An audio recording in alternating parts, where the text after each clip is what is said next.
Hello. Hi, everybody. Once again, we are struggling with the text. Oh gosh, you're freezing. Hi, Sandy. Am I frozen? You're freezing. Oh, you're frozen. Adrian? It's not, I don't know. One of us is frozen. You are. You're frozen. Okay. Not okay. Okay. Yeah, I messed up. Apparently I put in that it's tomorrow, but in the emails and everything, this is happening right now. I fixed it. We're just gonna chat for a few minutes because I think it takes a minute for it to post over on Facebook. Katie said we knew you would be here. Yeah. Oh, you see us both moving. Okay. Oh, good. Okay. Get your screen share going while you have the moment. Share screen. Uh-oh. Tab.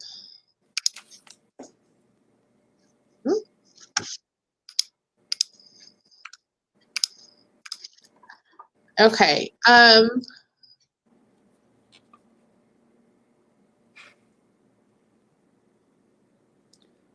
Thank you, Katie, for taking control. So everybody knows. What did she do? Glitch. She put in here, stick around, folks. I think it's a glitch. Yeah. Oh, did you freeze up again? No, it was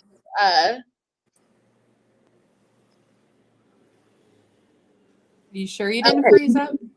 Yeah, I'm not frozen. I don't think so. Okay. Okay, good. Okay.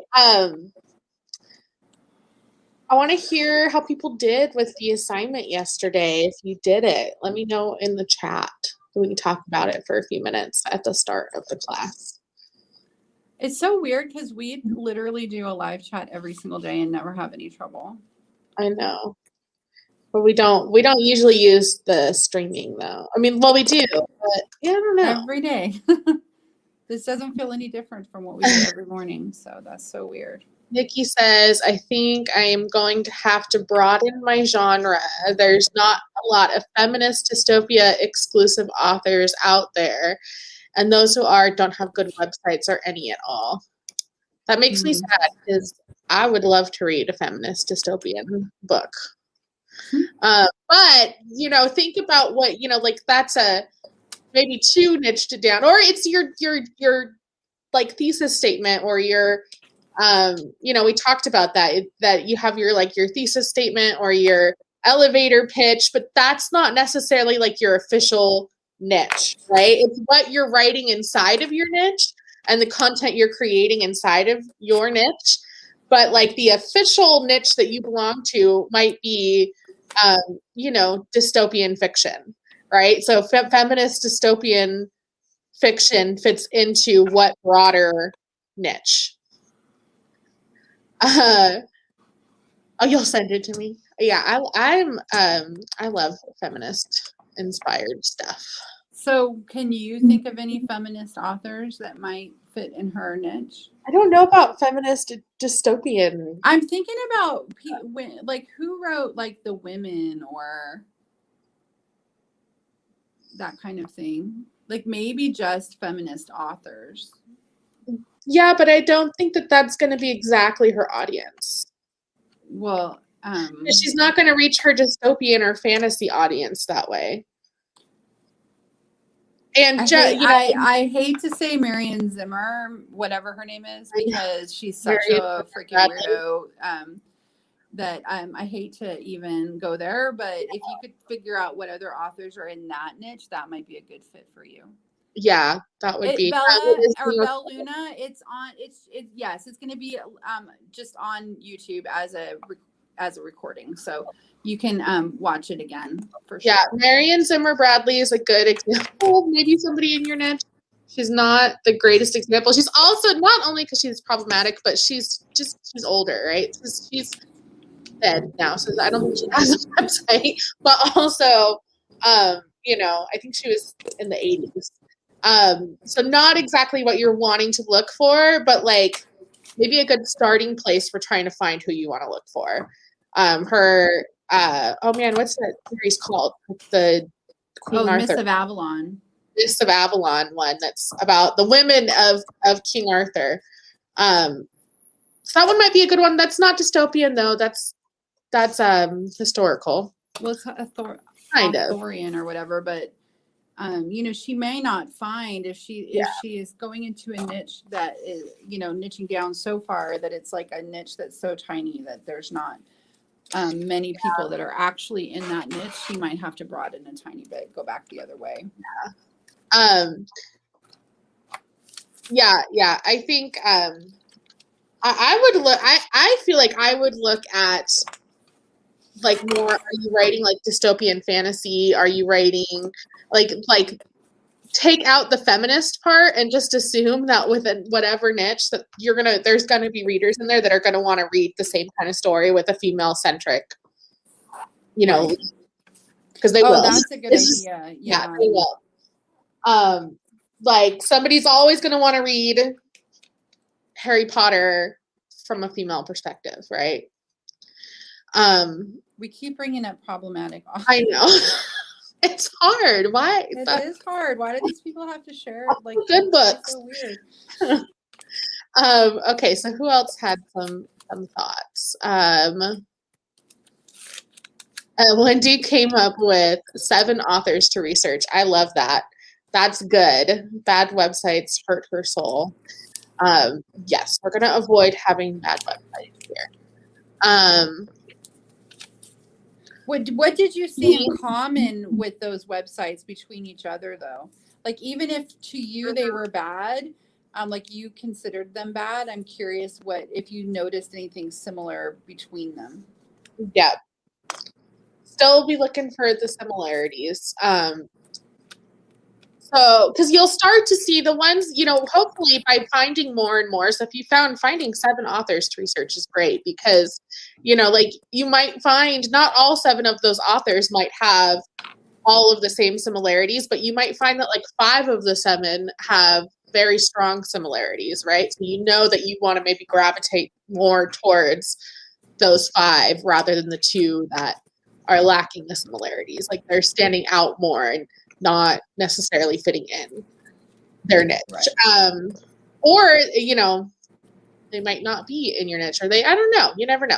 Abby Parker said that she researched 5 authors. 4 of them have looks that I like. I feel like the top 2 are competing with nearly identical websites and the other 2 look more personalized and she has ideas. That's good. I'm wondering if even if they're more personalized, if you're still able to see like little similarities in there in some of the color choices and the font choices. Hendo looked up a lot of authors like Wayne Dyer and Louise Hay. Lots of burnt oranges, muted colors, and light grays on white backgrounds. That's good. Nikki says maybe it's upmarket women's fiction. Yeah, that could be something to look into. I feel like though, if you're writing like dystopian or fantasy, you want to when I think women's fiction, I think contemporary or literature. So I would be careful of that because I don't know if your work's quite going to fit into obviously a contemporary or literature field if you're writing dystopian or fantasy.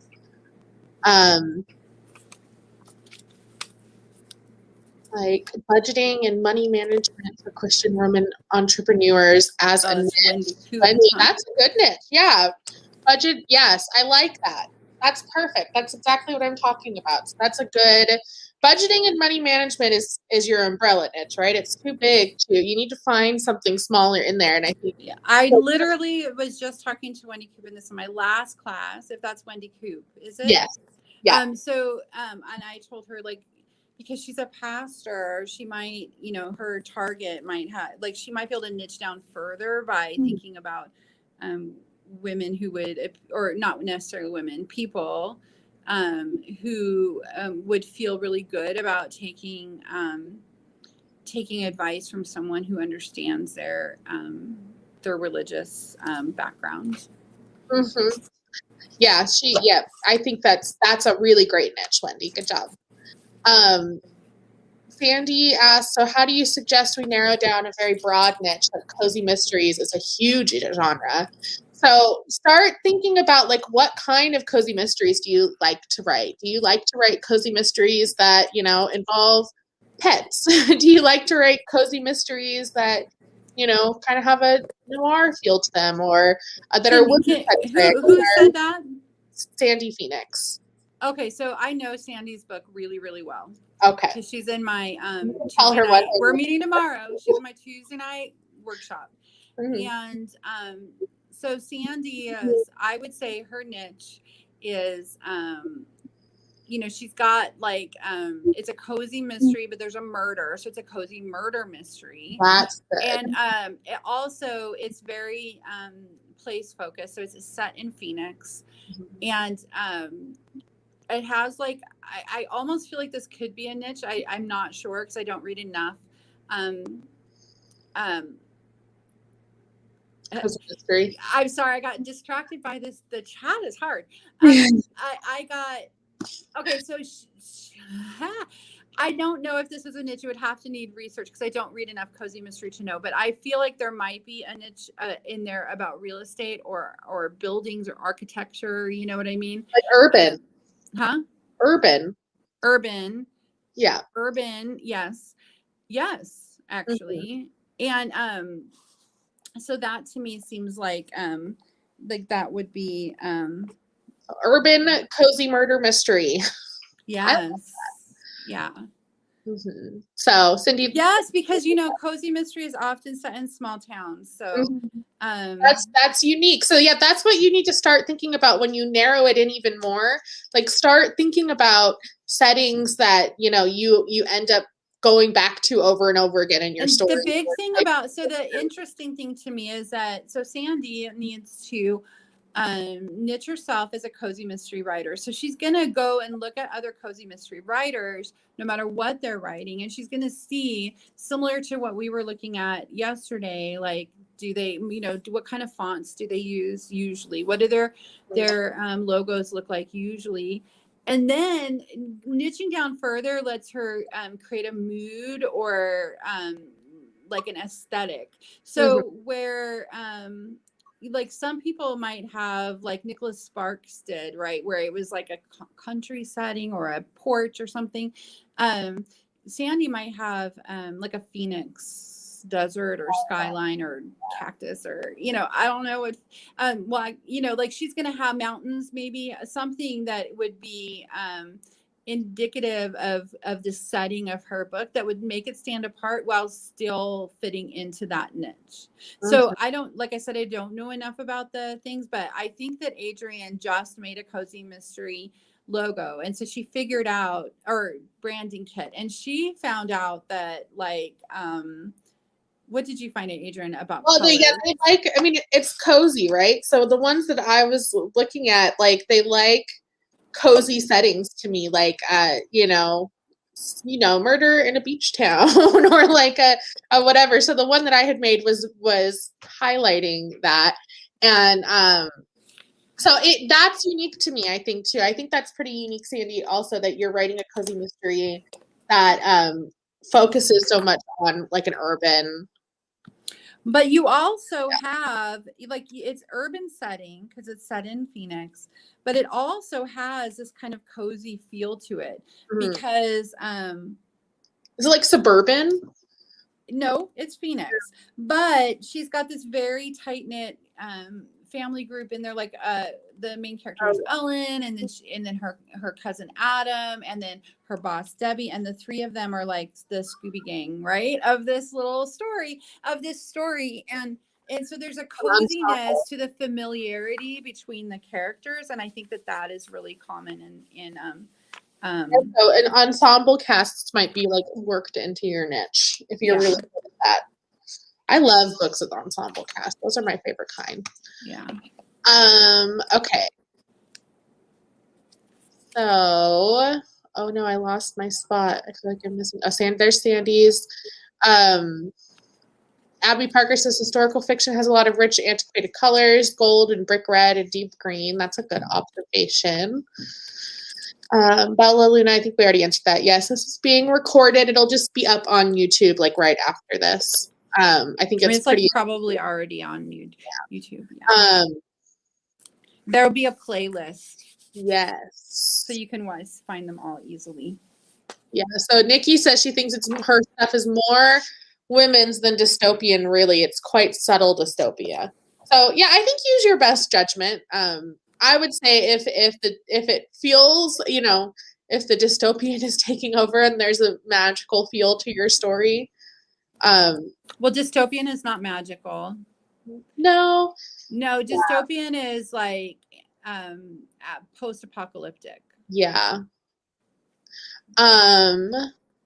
Katie Michelson asked, why are they problematic? I don't know if we can talk about that on our No, live. I don't want to talk about that. You can Google them.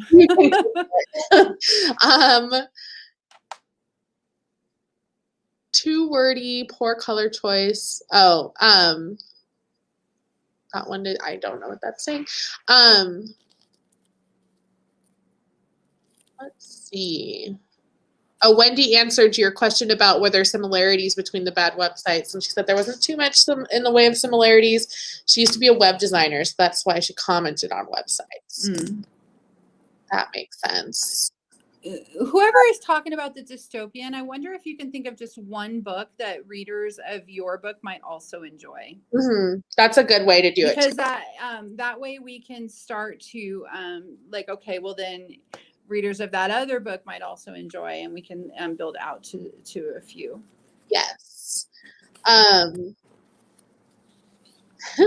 Bella Luna says that you should have a workshop on how to do YouTube videos like this.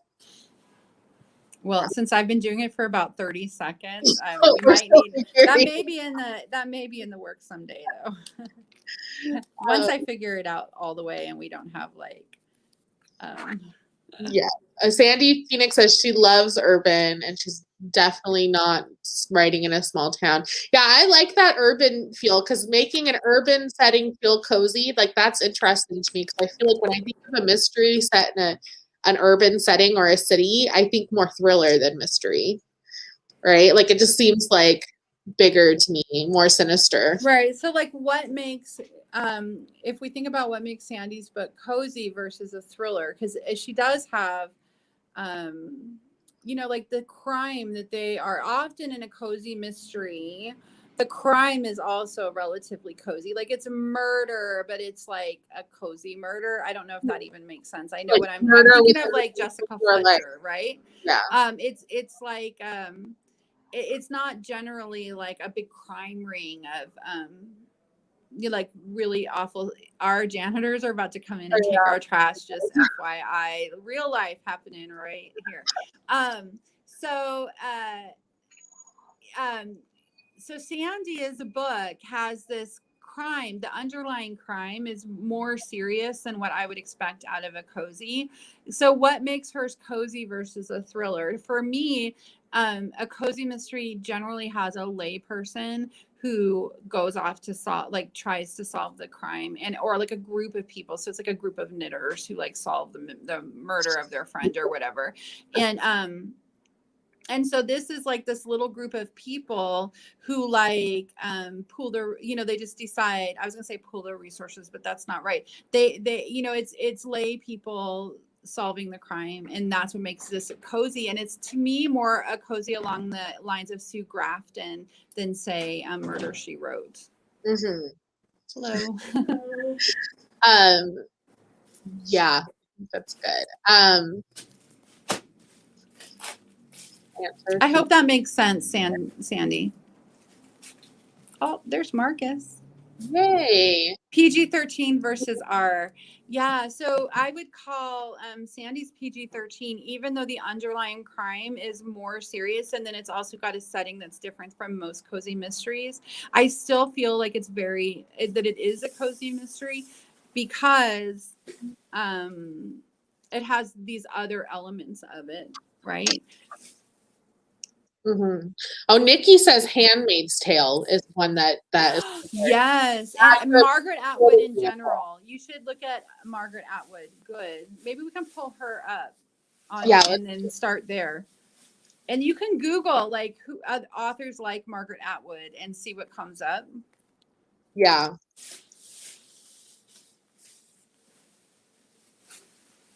Oh, that's a good one. Margaret. Mimi Margaret. says Mimi is interested in finding out about choosing colors for the niche and author branding, and that's exactly what we're doing.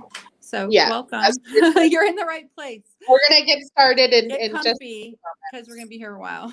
Oh, we don't have to do that right now, but we can look at for who is that? Who's asking? I can't remember who's asking about dystopian. Oh, that was Nikki. Nikki K. So Nikki, we can look up after Adrian's going to teach her class right now, and or do the teaching part, and then maybe we can look up. Like we can start with Margaret Atwood if that sounds good to Nikki. If that sounds like a good fit. Yeah, I think. Yeah. Oh wait, what did she say? I keep getting stuck on the fact that the Power, Handmaid's Tale, etc., are more post-apocalyptic. The dystopia is really stark. In my book, it's near future setting, but with one dystopian element. You know, I think that you are possibly overthinking it. Another author that comes to mind now that you said someone said Margaret Atwood is Octavia Butler. Oh my God, Sower. Parable of the Sower book and Parable of the Talents book are I think it's Parable of the Talents. Oh my God, they're so good. My brain, I don't know why I went blank on the title because it's amongst my favorite books of all time. And I feel like that would be it's very near future. It's probably got a heavier dystopia than your books, but I feel like someone who enjoyed Parable of the Sower or The Handmaid's Tale may also enjoy your book. If you think so, Nikki, I'd be interested to know in the chat. Yeah. Anne Cook says, I'm late, but I had a hard time deciding, am I branding my name or my book's name as a nonfiction author? Ooh. Yourself. You're branding yourself. And then unless, I suppose unless you're writing like just one book and that's going to be the entire thing. So sometimes there are people who just find like their whole business model is to find an empty niche in writing and then use a pen name and write that one book. And then they just build maybe a website around that book or whatever. And they use good SEO and then they move on to the next book and they're not branding themselves at all. It's just that particular book that may be the only one they write under that pen name. If that's what you're doing, then it might be the book. But in general, it would be you're branding yourself. And like the books you write would be under your brand and your podcasts and your courses, etc. Yeah. In your niche. So if you have a niche, you're branding yourself as someone in that niche who writes books and possibly does these other things like podcasts and courses. Yeah. We're doing author branding. So it's book branding adjacent. I can imagine a very narrow reason why you might brand just your book, but I think it's right for our purposes. We're talking about branding authors. I think for most people, branding yourself is what you're going for, or your pen name, which is also yourself. Yeah, and branding like your content. I would like for these purposes. Your books are your content, so you're branding yourself as an author. Okay, yeah. Nikki says Atwood and Butler are great. Yeah, Nikki, I think you just need to focus on this book. If this one takes off, then because if you're writing something that's totally different, you may need to think about a pen name, and then you're going to have to start the branding all over again anyway. Mm-hmm. I'm almost positive that Margaret Atwood's website was at least influenced by her publisher. She's a pretty big name. Luna, think about the other topics in your book then besides the grief. If you don't want to write more than one memoir on. So and also Bella Luna, which I just also spoke with her in my last call about her stuff on grief. And I'm curious if you could write in the chat what else you want to write. So are you thinking about also novels or would it be other books and maybe not about grief, but that would appeal to the same audience? So if it's something totally different, completely different, like you also want to write fantasy novels or something, you may need to consider a pen name. Or at least different branding. So like you might be like Bella or Belle Luna for your grief and Belle A Luna for your novels, just so that you have like a delineation and you can market your novels to, yes. Okay. So your novels would have a different branding, and your grief, like, because when we talked earlier today, you were talking about a grief kit and a grief retreats and stuff. And so all of that body of work would come under your author brand that sells your stuff or produces the content that is your stuff on about your memoir. Mhm. Yes. I feel like that answered Giolette's question here about what if you have a wide range like journalism and fiction, etc. And we Right. talked about that during our call yesterday, but yeah, if it's. I also want to say that there's two things probably going on here. Right. So, Bella, if you wanted to write another memoir about trauma, I would put it under the same brand as your one about grief. If you wanted to write like novels under your pen name, yeah, you're going to want a pen name that has a different brand. Probably. And you don't have to keep it secret, right? So you could have like a little bit on your website or whatever that's like, my other work, and then it goes to that website or whatever if you wanted to. Mm-hmm. I hope that makes sense. But I had an answer for someone over here and I lost my train of thought. I think it was Giolette. So about a wide range. So in my experience working with many, many, many thousands of writers, two things happening here. One, either you are already writing and producing under all of these different range of things. So you're already producing journalism and fiction and nonfiction and memoir and whatever. And, or you want to, but you're not. So if you want to, but you haven't already, I would just focus on whatever your main project is right now. We'll do the branding for that. And then as you get to your next thing, you can decide, is my next thing going to be under this brand, or am I going to need to start all the branding over again and have a totally another brand? If you have already are producing all that. So is Manny, did I see Manny? I don't think so. If Manny is here or shows up, if you see someone named Manny, he does also fiction and journalism, and he's producing that work already, right? But where he might find himself struggling, I'm not sure, so I don't want to put words in his mouth, might be in getting the readership that he wants. So he would benefit from like branding, picking one of those projects, the one that he thinks is the most likely to take off for him. I think that would be journalism, because it's what he's already producing and publishing, right? He's writing the fiction, but he hasn't published a bunch of it yet, but he's really producing and publishing journalism every day. And so he would probably brand himself right now as a journalist. And as he gets ready to publish his fiction, he's going to need to think about, am I going to use a pen name? Do I need a website for my fiction? Am I going to have a social media site for my fiction that's different from my social media for my journalism, and that sort of thing? I think if you have, Bella Luna asked if she has a pen name, and she writes under her real name too, does she have to have a different social media account for her pen name? And I think if you have to have a separate pen name, you definitely need to have separate social media accounts. I would say yes, but I also would say that you can decide for yourself whether you want to keep them secret, right? So you can tell like one social media that I have this book that just came out. My ratio for social media or blogging or anything, content creation period, is 90-10. So I try to create 90% of my content for my niche. My niche is I own Ninja Writers. My heart belongs to newer writers who are just getting started. So most of the time I create work through the lens of my reader being a brand new writer who's learning still. 10% of the time I write whatever I want to write.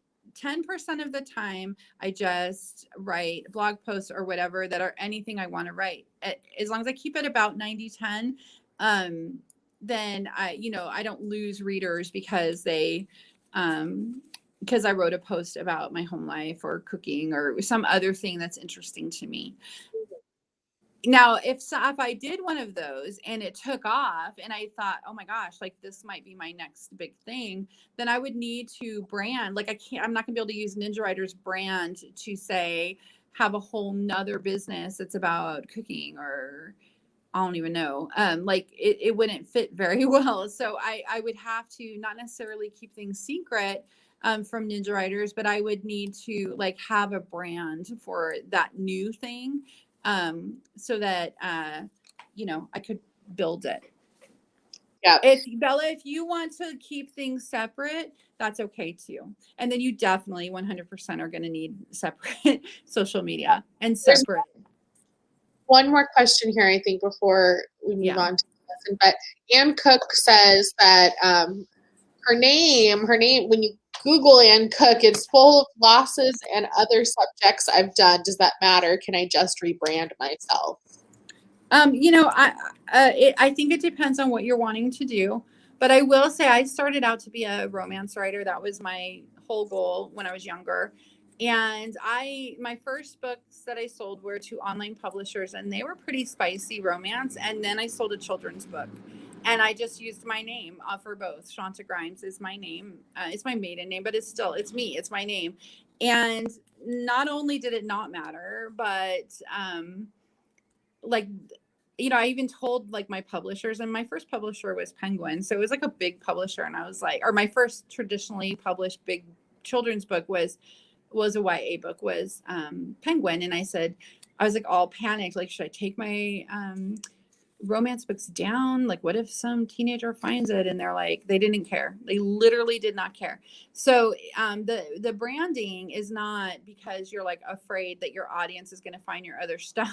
It's because like I can't sell my romance books under the same brand as my children's book. The crossover is not there. So what happened was I sold my children's book and I stopped writing romance. And now that I want to write romance again, I have to start over again with branding, because now if someone says Shaunta Grimes, if they know who I am at all, they're going to know that I write children's books, and they're not going to associate me with romance.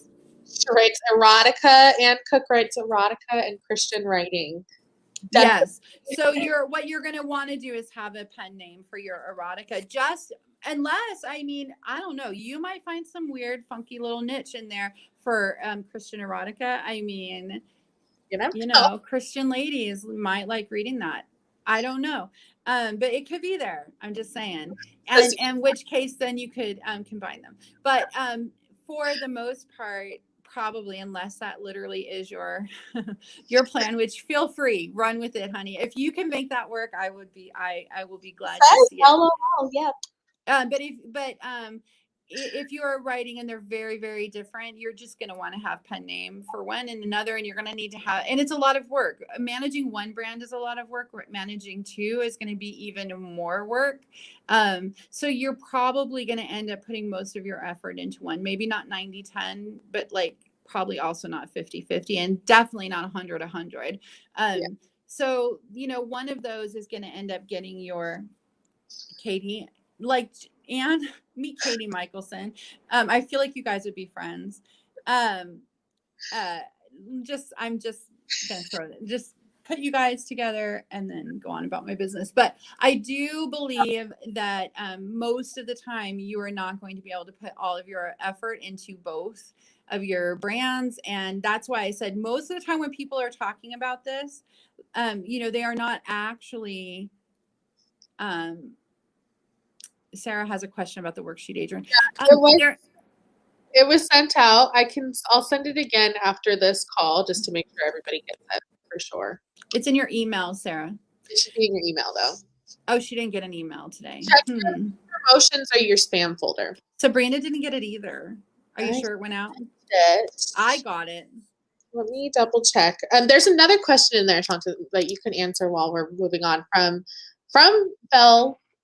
Again, about how am I now I'm going to publish this book under my real name. How do I convert my pen name readers to follow my memoir? So all you're going to be able to do is just tell them I wrote a memoir. Say, do you have an email list? You can put it in the back. Are you self-publishing your pen name?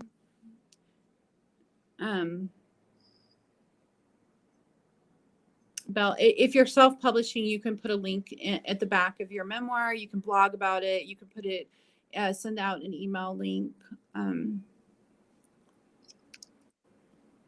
Katie Michelson is one of my favorite people. It's true. Okay. Yeah. So if you're self-publishing, you have a lot more control. And what you can do, and one thing you can do is, create with nonfiction is in my opinion, a lot easier to market. So what you could do is, say, offer a free something to do with your memoir at the back of your novels. And then when someone requests that, then you can send them the link to your novel. Like give them the free thing and then a link to your novel, which you won't be able to send because it's traditionally published. You have far fewer options for marketing with traditional publishing than with self-publishing. So in your self-published book, you can offer something related to your memoir.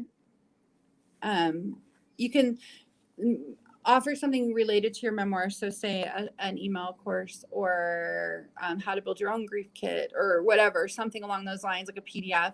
And there's going to be some crossover. It's not going to be maybe as, but you might be surprised. Grief is a pretty universal thing. And if they're interested in that, then, they'll ask for the free thing. You give it to them, and then you will have them on a list that you can market your memoir to. Okay, you guys, I'm resending this right now. This document, or the day 2 document, to people that did not open. So you should get it in there in like the next minute or two. I'll send it out to everybody again tonight. Bella, that's a great idea. Okay. All right.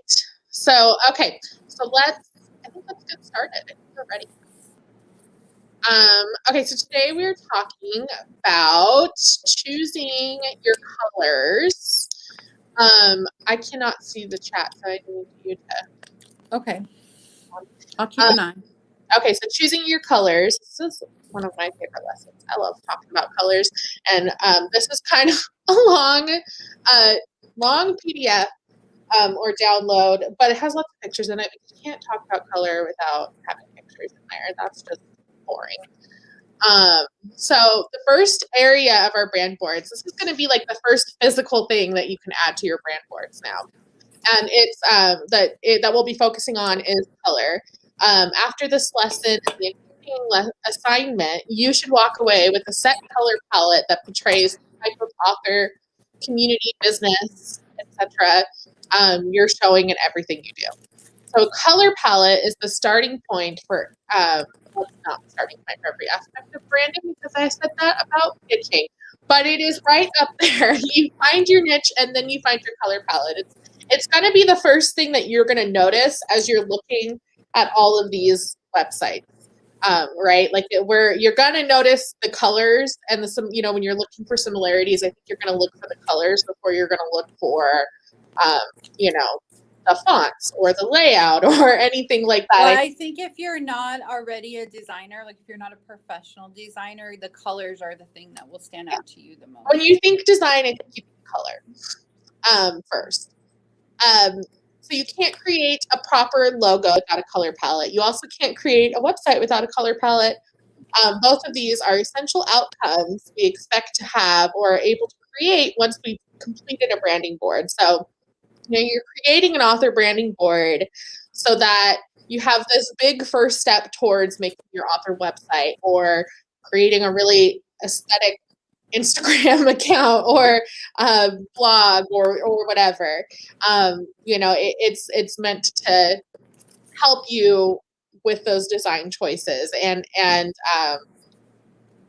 part of what gives an author website or an Instagram account that's, super aesthetic or a blog that looks really nice. Part of what makes all those things look cohesive is the color choice. That they have a set color palette. They're not just using, a rainbow of colors. Mm-hmm. A color palette gives us a guideline to follow and it verifies the feeling or vibe we're trying to put out into the world. The conveniences of having a set color palette are that you won't need to stress about what colors to use when you're creating your visuals. If done correctly, you'll have a color scheme that is identifiable as your own and within your niche. You want your audience to think of your brand when they see elements of your color palette out in the world.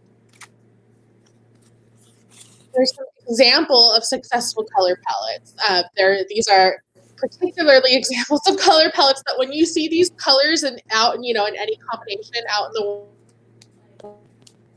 world, like it's gonna flash through your mind, like McDonald's or Starbucks or Google or whatever. Like they've done their research and chose really good color palettes and stuck with it. Right? They stuck with it from the beginning of their creation, and as they grown, it's just sunk into their audience's head more and more and more. That and that's the point of having a color brand. It helps with that kind of psychological side of branding. Your color palette must convey three things. It should convey some emotion. So how do the colors make your audience feel? Like I said, there's lots of psychological meanings and emotions and stuff connected to colors. It's a really good way to portray that through your website or your content or whatever. Essence, like what story or atmosphere are your colors conveying? Your brand, how do your colors stand up against your competitors' colors? When you're choosing your brand colors, it's always a good idea to start with a list of emotions you want your product to convey. Should your audience be happy when they read your work, scared, intrigued, enlightened, scandalized?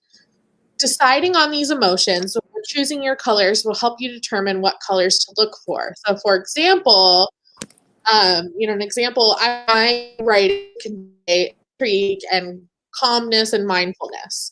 When I go to look for colors for my brand, I want to make sure I'm choosing colors that represent these emotions. When you look at PDF, there's a link here for a document, an article that just lists different feeling adjectives for you to consider when you're looking for trying to decide what you want your brand, what feelings you want your brand to convey. So it's a good place to choose a couple as your starting point. Much like emotion, you want your color palette to portray the essence of your brand. Once you have your chosen emotions that you want to portray, make a list of the core components your colors must represent.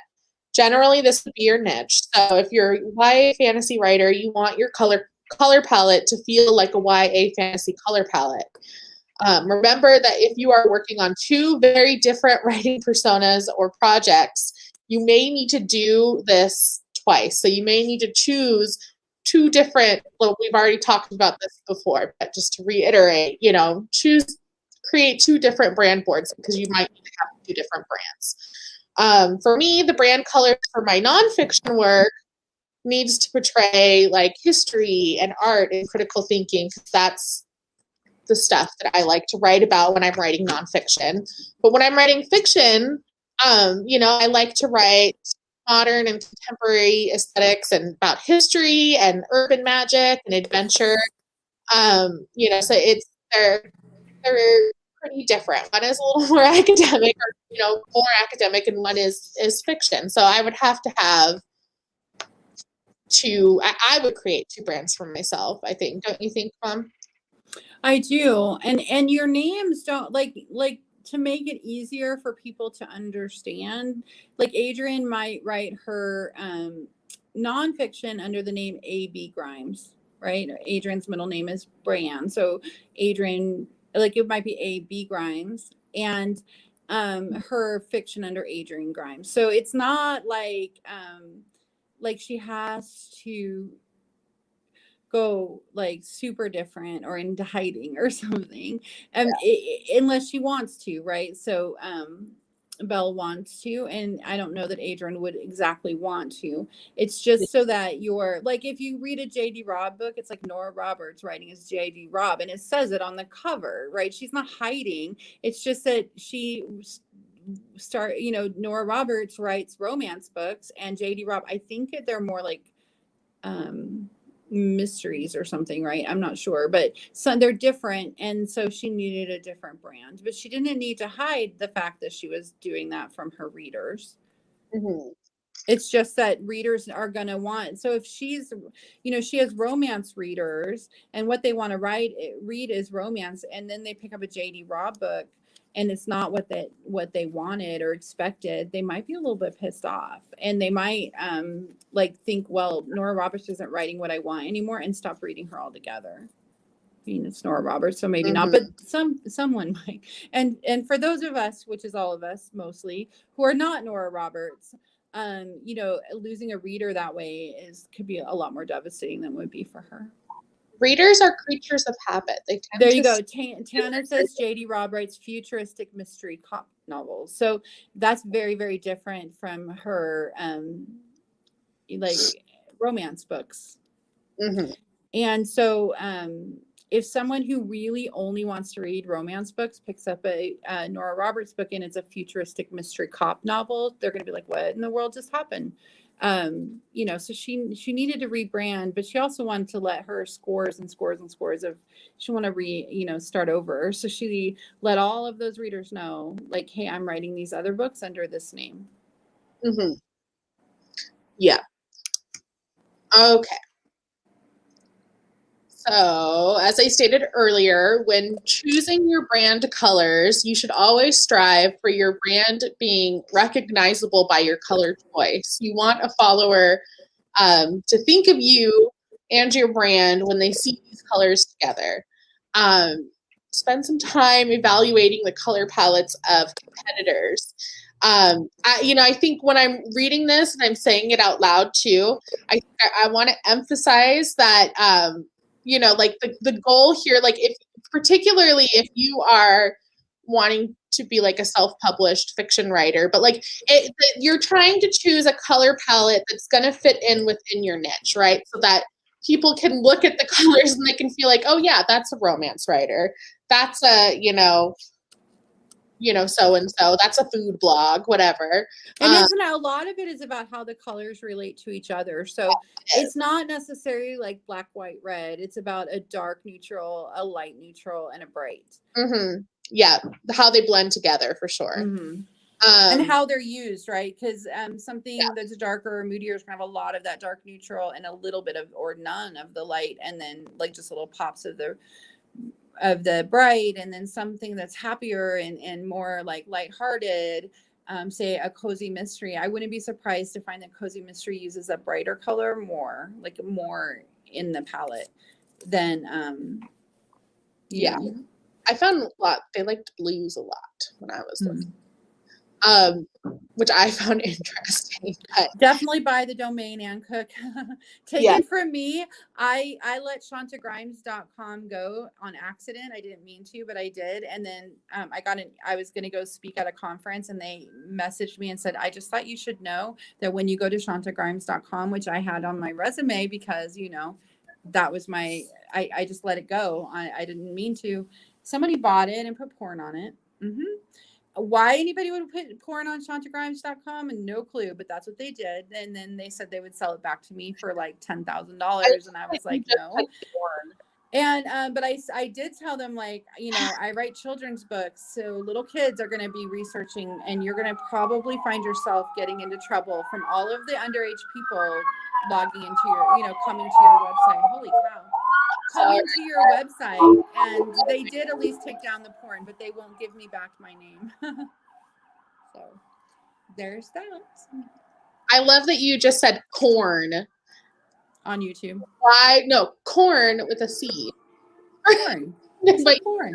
Corn at one point, and I was I did not say corn. I said porn. I know what I'm talking about. I don't like corn. No, I don't like corn. I like corn to eat. I don't like cornfields. So For my nonfiction writing, so you're going to want to spend some time evaluating the color palettes for competitors.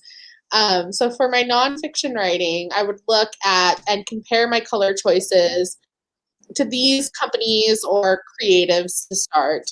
I really like the Art History Babes podcast. I put Metropolitan Museum of Art. So, it doesn't for nonfiction is interesting because I don't think it necessarily has to be another blogger. It's just like, where is your audience going, right? So I put on here the Metropolitan Museum of Art and the Guerrilla Girls. And while, they do have a lot of writing on their website, that's not necessarily like what they're known for. But like the audience that would like the stuff that I write, probably goes and looks, at the Metropolitan Museum of Art website or Google's Guerrilla Girls or something like that, or look, listen to the Art History Babe podcast and would also like to read my articles. So for my fiction writing, I would look at author branding from the following writers. I put Meg Cabot, Donna Tartt, and Alice Hoffman.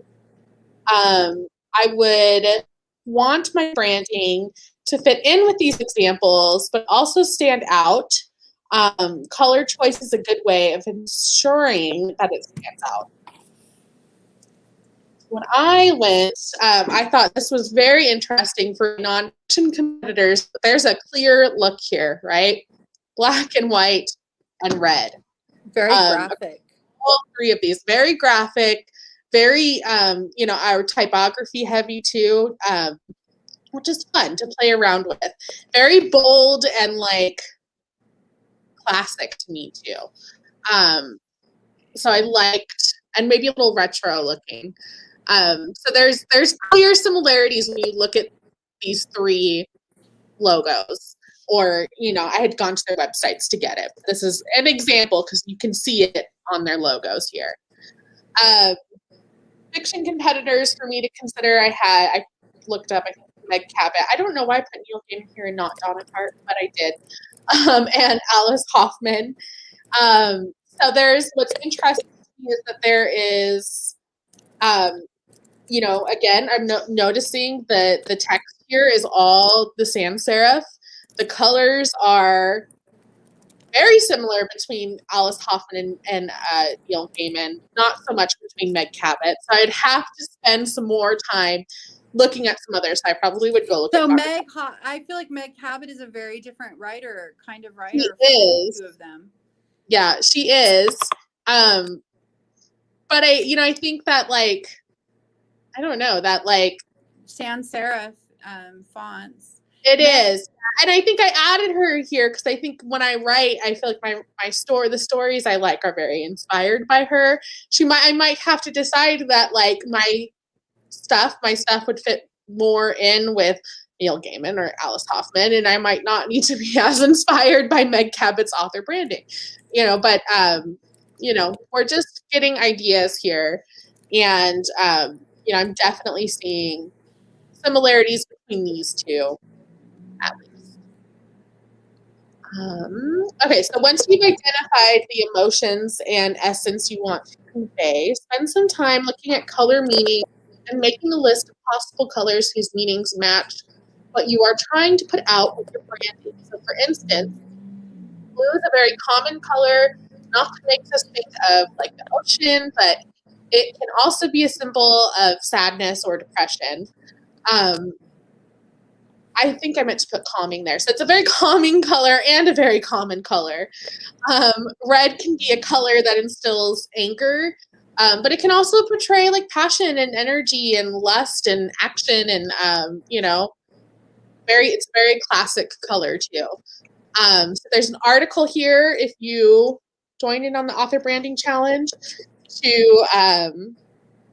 you can check out, you can get the links for these articles here. They're not articles that I've written, but they're great articles to look at when you're, to start when you're researching your color meanings, doing a good like Google search for, the meanings of the color red or colors that mean happiness. or things like that. That's why we have that list of adjectives. Now, once you have the list of adjectives, you're going to go and do that Google search to figure out like which colors fit these adjectives. And also, like, I don't know, you're going to, it's a lot about, I don't know, because the more that you research, like what color mean, what emotion, you're going to go back and look at these author websites and look at like, how many romance websites include the color red or the color pink, and why do they do that? Why do they have like such stark, neutral colors? Things like that. It's going to like start to click and start to make sense. And it's going to be hopefully make it easier for you to choose a color palette that fits into your niche, but also just feels like your own. So we're going to talk about color combinations now, because there are 4 different types of color palettes to consider when you're choosing your brand colors. So this is a detail to pay attention when you're looking at your author websites of what kind of color combinations do they have. A monochromatic color combinations. This means that like all of your colors are similar shade and depth of a single hue. Does that say color confidence for quilters? Yeah, it does. I just Googled the picture to get off of to put in your description. So we're learning from quilters today, but it's similar across all of this. Right, right. I didn't notice that when I was putting no, that's okay. I wanted to make sure I said quilters because it looked like quitters at first. And I was like, that can't say for quitters. No. We're not quitters here. No, we're not. So monochromatic color palettes, I feel like monochromatic color palettes are very minimalist to me. They're very simple. They're very clean cut and very like natural looking to me. Mm-hmm. Analogous, I always say that word wrong, but an analogous color. Anomalous, right? Anomalous. And an analogous and analogous, whatever, color palette starts with the main color and then chooses a few colors from either side of it on the color wheel to complement that main color. So, very simple, but like staying within the realm of like stepping a little bit outside of your box, right? Mm-hmm. Complementary colors. So you have a complementary palette if you choose 2 colors that are exact opposites of each other on a color wheel: purple and yellow, blue and orange, red and green, black and white. The opposite colors help each other stand out. I always, when I see like opposite, like complementary color palettes out in the world, I think they're very bold, right? It's a very bold like fashion choice to wear yellow and purple together, right? Even though, that purple might make like your yellow necklace pop out, because that's what complementary colors do. And in our head, it registers as a very bold choice. So something to look for when you're looking at your author websites. Do they have a complementary palette? 'Cause that might mean that when you're designing your brand board, that you need to make some kind of bold choices there. Katie or Nikki is asking, can we see some? And I'm not sure what she means. If you want to say more, Katie. Oh, a website examples that exemplify each kind of color combo. That's something we will definitely do in the author branding class, but probably we don't have time for tonight. Just because she would have to do the research like right now on a live stream. but that's something that definitely will be in the author branding workshop. We're going to look at I have the websites that we opened for Shaunta on my last night like open still, so we're gonna make Shaunta's color palette, and I will make sure to like point out like that's something that I'm going to be looking for, is like what kind of color palettes are these authors using. So ours is triadic, huh? The Ninja Riders. It is triadic. Oh, it's tertiary triad. Yeah. So a triadic I feel so smart right now. Don't feel sorry. I feel so smart right now. Don't feel sorry. It was a great question. A triadic palette includes colors that are equidistant from each other on the color wheel. The three primary colors, red, blue, and yellow, are equidistant from each other and would be considered a triadic palette. They're, it's a triangle. It's equal. It's like everything's in balance. Also a very like calming choice. I feel like to me, I think when I think of like triadic color palettes and like monochromatic color palettes, I feel like have similar crossover for feelings to me. Like they just feel very balanced and calming and like everything's flowing well Georgette, I keep wanting to say Georgette and it's Giolette, wants to know which colors say serious versus light and friendly. Okay, so light and friendly, I would say I would do some research here, but here let's look at this graphic over here. Light and friendly. I feel like warm colors are friendly than cool colors sometimes can feel a little bit very professional or very I don't know, cold, more serious. Like they take themselves a little more seriously. Like if you look at this, the warm colors are on the right, and the cooler colors are on the left. Yeah. And the cooler colors just look more like the orange, yellow, green looks like they're like going to go have a party. Yeah. Yeah. And I really hope that you guys come to our call on Thursday when you guys can share color palettes and stuff with me and I give you feedback, because there's colors in here like pinks and purples and greens, or, that can cross over, and like one shade can be cool and one shade can, the next shade next to it can be warm. And it's such a big difference when you put it into your color palette. It's really interesting. Because it changes the whole feeling of it. It will make it more bold or more calming or more serious or whatever. It just changes the whole thing. Triadic. Okay, so colors on Canva. I just left this here as a little guide for you guys about like how to explore your colors on Canva, because I suggest always making it's super easy to make your brand board on Canva. So if you go and like, search on Canva a brand board palette, you can go in and plug in your colors and play around, with different designs or color shapes and whatever, just put them together in different combinations and see how you like it. But it also is a good way to grab the hex code, which is very important for our brand boards. You want to copy that hex code, which is when you hover over the color on Canva, you'll get this little number here. And what it does is that, so like, if you design something on Canva with one color, you can take that code and go to, Photoshop or Illustrator or some other design service or a website builder, and you can put in this code and you're going to get the exact same color. So when you're choosing your colors, make note of this hex code. And this is how you find it on Canva. So I just left a little tutorial for you guys there. We already know the hex codes for your desired color. You can screenshot this if you need to, just so you know.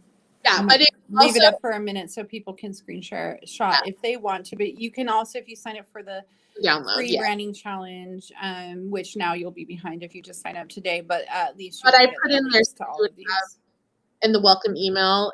Each day I've been adding the downloads. So if you sign up late, you're still gonna get all the downloads. Okay, and then if you already know the hex code, Canva's super easy to use because they have a search bar and you can just type your hex code in there and it'll pop up with the color. Very simple. Okay, so our assignment, this is a bigger assignment than yesterday, but you guys can do it. I know you can. So follow these steps to create your brand color palette. So you're going to identify 3 emotions that you want your brand to convey. And you're going to identify, we already identified our brand's niche or essence, but focus on that essence part, right? Like make sure you really have that down. Identify and look at color schemes for 3 competitors. You should, already have your 3 competitors identified. Maybe try and go and add 3 more competitors to that. Like really spend some time figuring out the look for your niche. And try to take note of like what kind of type of color palettes are these author websites using? What are the color meanings behind the colors that they're choosing?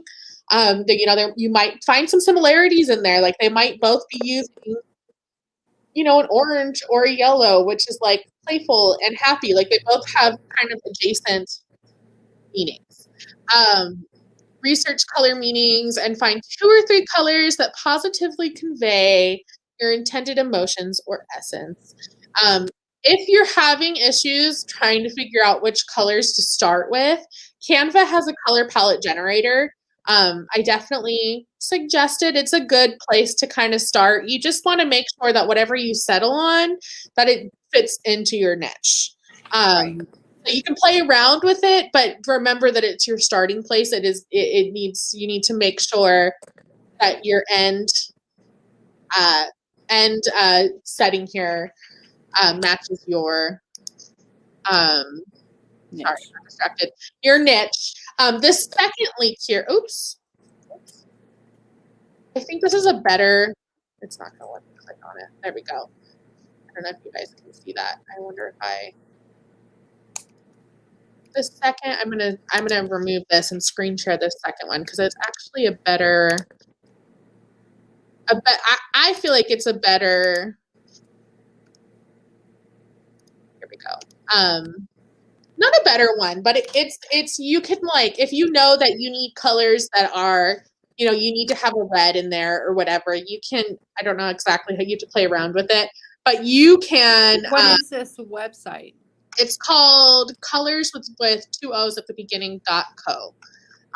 But you can like lock in a color, say I know that I want this red, like this red fits my color palette, and then you can just play around with it and lock in colors until you get a color palette that you really like. On the Canva color palette website, this one is interesting because you can, I think that you can upload an image. So if you have an image or you have, one of your author websites has a ton of images and you just really like the look of it, you can upload an image and it'll give you hex codes for colors within that or color palette, that matches that image too. So that's a good place to play, a good place to play around with that too. Just make sure, you just want to make sure that I've lost you guys, there we go. That whatever, you come out with is going to fit into your niche. Okay, I got through that faster than I thought that was going to. Do you guys have any questions before we move on to making Shaunta's color palette? Let's see.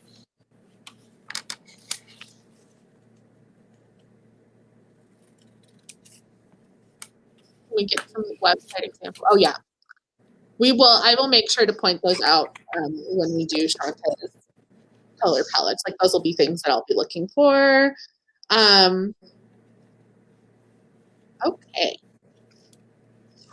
Okay, so the things, Mom, that we need to do for you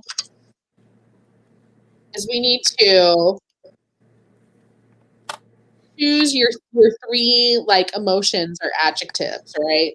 That we know that your brand needs to portray. And so let's look at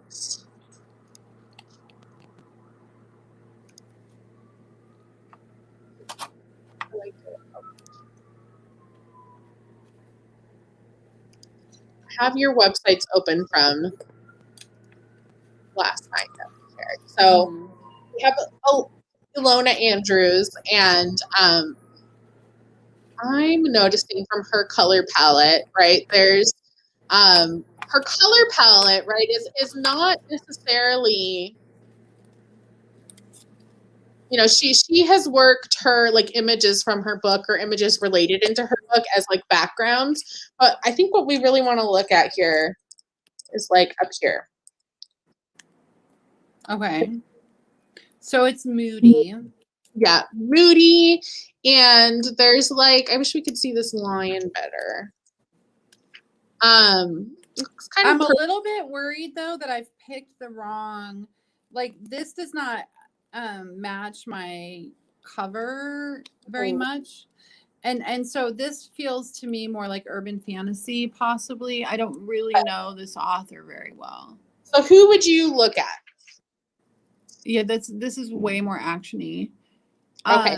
I would look at Christine Feehan, but Okay. maybe we can Google like authors like Christine Feehan. Mm-hmm.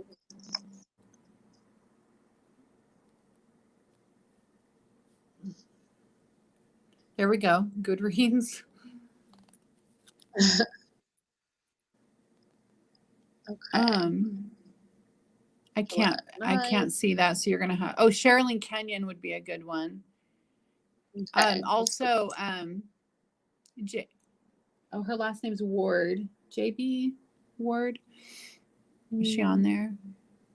Possibly Gina Showalter. I just saw her go by. Is it JB Lyon? No, it's Ward. I'll look on my phone. If I go to where I can look, it's gonna JD, not JD. Now I've got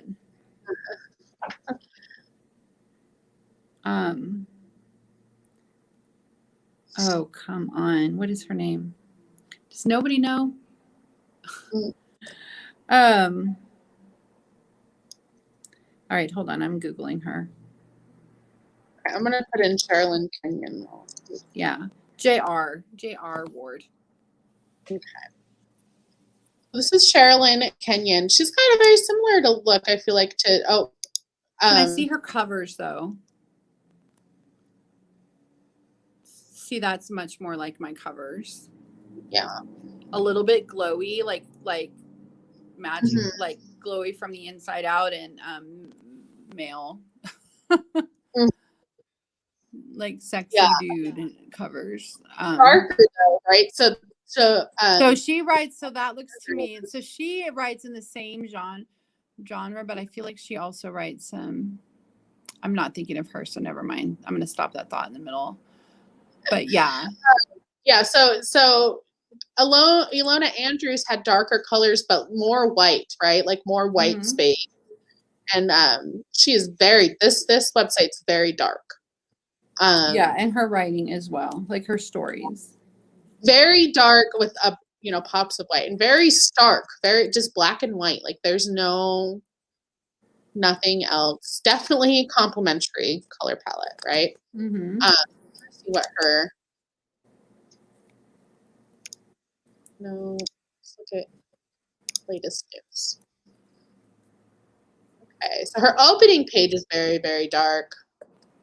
That's pretty white to me. Am I seeing it wrong? This is a different. It's not her opening. Oh, this is not her opening page. Okay. That's good. I mean, this is a page that's like a blog page, so I'm kind of glad that it's not like very dark, because that would, that's not a good website. Yeah, so that's interesting. So she's got like it's all very black and white. There's no other colors here. So maybe some it looks like maybe her font is like a really dark gray, but very stark black and white. Let's look at some other people that were on that list. Or let's look what she looks like compared to Christine Feehan. You said Christine Feehan fits, right? Very close, yeah. Okay. This is interesting because they definitely look similar. But do they? Yeah, it's closer. They definitely look similar. There's definitely a look there. Well, I remember yesterday Christine Feehan had a very modern look. Yeah, but look at this complementary palette, right? It's she uses like two colors. She's got here maybe like a pop of another color, so complementary with like maybe some one little monochromatic color in there, but mostly complementary, very stark and like. By complementary, do you mean the black and white?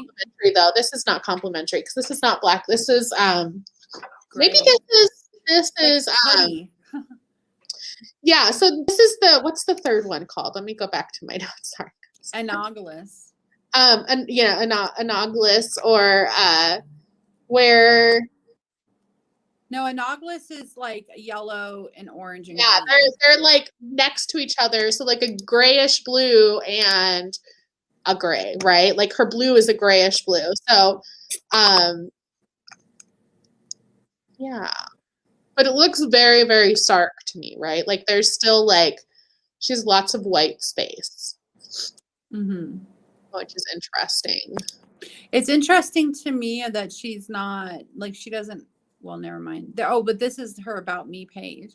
But her cover, like she's a pretty big name. She doesn't have like a picture of herself in the front or anything, or even her name real big. Mm-hmm. Yeah. Oh, never mind. Is this her front page? Yeah, this is her front page. What were we looking at before? I don't know. I had it open last. Rotates. The pictures rotate through. Yeah. Never mind. This is what I saw before. Yeah.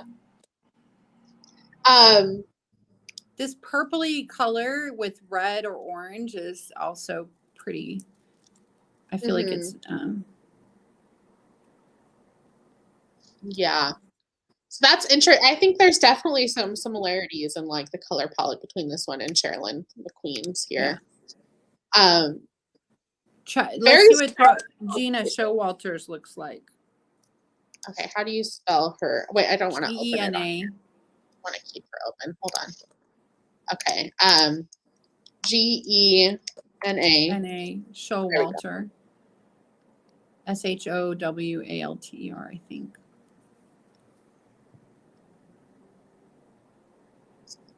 I can't hear you. Oh, there. Can you hear me now? Yeah. I could see your mouth moving. Oh. Okay. This is different. It's brighter.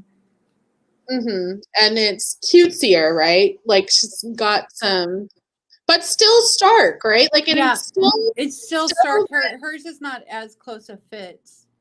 Yeah, and still that. So I haven't read anything of hers in a long time, so she may have shifted to more fantasy. This looks like fantasy to me. But see these covers; they're very paranormal romance, where the woman is not looking at the reader, like looking at.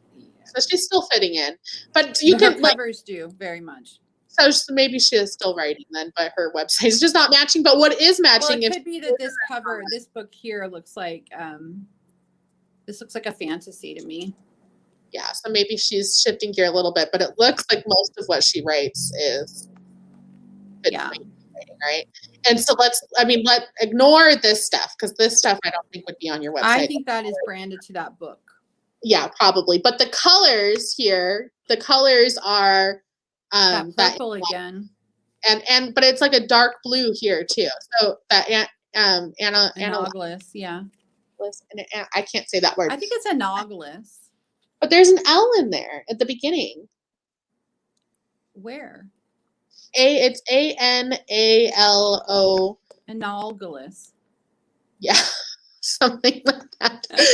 We need to give that. Leanne's here. Hi, Leanne. Hi, Leanne. But yeah, so this what's similar here is that it is that kind of color palette where it's one color and then like a color or two next to it, right? Yeah, because even that pink. Yeah, so it's kind of blending almost like, it's still very stark, right? Like very darker colors that they're choosing and then a bright white, which kind of, it feels very like, not so much bold, like, but like very like stark and maybe clean and maybe like a little bit moody-ish. I want to make sure that it's. Yeah, but what is not, her, I feel like she looks like Snow White, so that's interesting. yeah. She's got a cutesy person. Yeah. Interesting. Mm-hmm. Oh, and then she's got this really like light blue. So I feel like, that this analogous color palette is. But Nick, you put the pronunciation. Now I can't find it. Oh. Think of analogy. Oh, Analogous. That's much easier. Okay.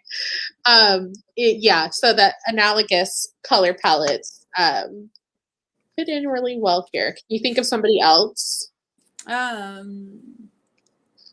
What about, didn't we look up Presley Cole? What was hers like? Like, how would that one fit into these now? Okay.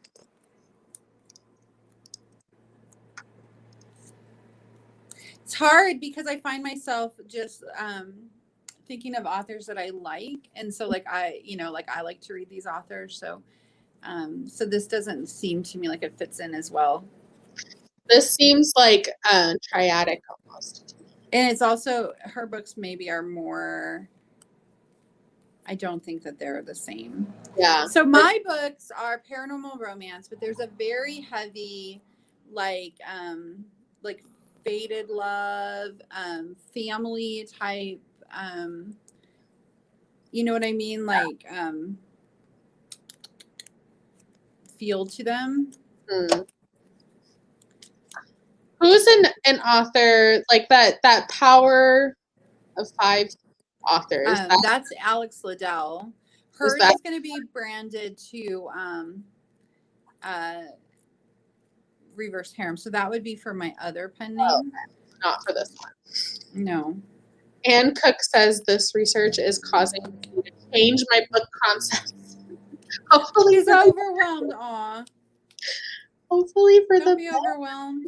Don't let it change it too much. You're just trying to find like who how to fit in with these people. Still make sure that it's in a niche that you enjoy writing. Don't put yourself in a niche that you don't enjoy writing. Brittany wants to know, would you recommend certain design based on genre? She's into poetry. So yeah, you would do this, like find poets that are, poetry is pretty broad, but you would find poets that are similar to the kind of poetry that you write that have brands, and then you would go look at their colors and see how do they fit in with each other. Mm-hmm. So you're probably going to want to niche a little bit further down than poetry, like one level down from there. Poetry is like street poetry, or I'm not a poet and I struggle with poetry, but like street poetry or love poems, or I know that Ellen Hopkins writes like prose poetry. So she would be maybe branded different than someone who writes spoken word poetry or whatever. I don't even know. Do they publish spoken word poetry like in written form, or only available in spoken form? I don't even know, but you see what I'm saying. But yeah, I mean, this applies for poetry. It applies this advice applies for everything. If you're wanting to start a restaurant, if you're wanting to you're wanting to fit in with the people who are successful in your niche. There's a reason why both McDonald's and Burger King and Wendy's and all of them, Tim Hortons is like, we have a Wendy's, Tim Hortons, McDonald's. They all have primary colors, and it's because like McDonald's already did it in the 50s, right? And it worked. So now when you see red, white, and yellow, you get hungry. And like you see red and yellow together and you're like, oh man, a burger sounds good. So Burger King wants to tap into that and have colors that make you hungry. And it's not anything to do with probably even the psychology of the colors. It's that we are like Pavlov's dogs, right? Like we see red and yellow together and we're like In-N-Out Burger or Burger King or McDonald's. They all have the same color palette for a reason. Yep. Yeah, it's very interesting. Marketing is a science for real. And when you we're looking at these big authors, but they have they have these publishers who have these big marketing arms to them, and they know what appeals to people because they've done that research, and I can tap into it by looking to see what they're doing with their authors, and then kind of trying to fit in. It's kind of a big game of copycat. Yeah, kind of, but it's not like plagiarism type copying. It's more like stealing like an artist. You go look up Austin Kleon; he's awesome.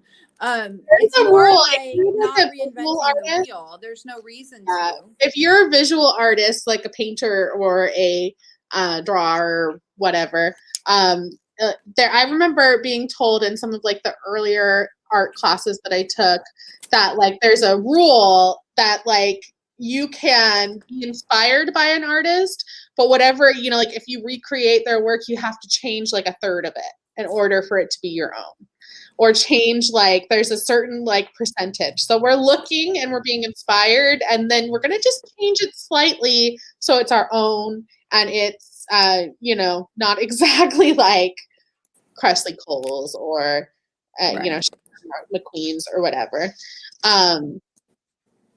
Yeah, it's interesting.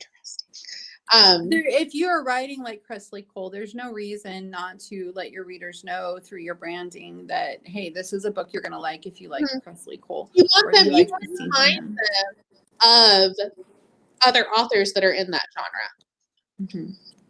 So, and I know a bunch of people on this call are writing romance, not all of you, of course. And I don't know that this only applies to romance, but in particular, I do know this for romance writers is that are readers that they just tend to be super brand or genres, very genre specific. So like they not only are they romance readers, but they might just only be romantic suspense readers, or like right now, maybe they're on a kick where all they want to read is reverse harem. And so if you don't find a way to let them know, hey, I wrote a reverse harem book at a glance, which is not with words necessarily, it's going to be with colors and fonts and the way your cover fits in with other covers, they're not going to know. And if they don't know, they can't buy your book.